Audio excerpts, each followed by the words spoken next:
خدا سلام به شما بینندگان عزیز. امیدوارم حالتون خوب باشه. گل هجا گل اول مسابقات به ثمر میرسونه در مقابل یونس در فینال مسابقات. فینال خودش داور، خودش هم بازی داوری کرده. تیر فینال من داورم. نه اون خودش بیشتر حساب داوری کرد. من میگم داورا رو. من میگم داورا رو.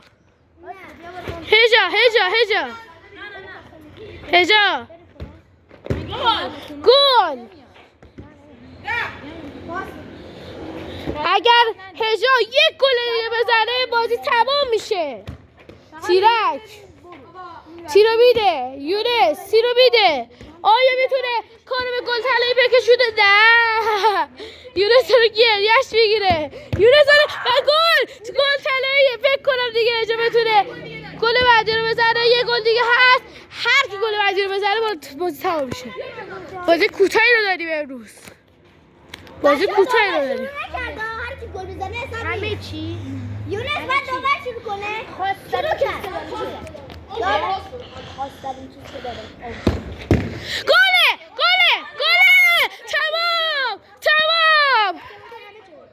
تمام هجا برنده میشه. اینو فیلم بگیر داور باید جامو بیاره. آقا سه گل است. گفتیم همه گفتیم بده. وایسی جامو 3 2 1 یک سال نگهش میدارم. یک سال میدم به هجا.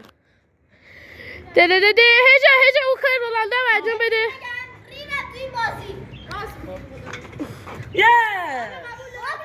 هجا کپ مال خودت ببرم خونه. آره خداحافظ، مبارک باشه. بریم سراغ بازی رده بندی بازی برنز بهت فیلم میگیرم بهت میگم هجا. مطمئنی اینو ببرم؟ آره یه روز ببر برای خودت. یه چند روز ببر برای خودت. خداحافظ.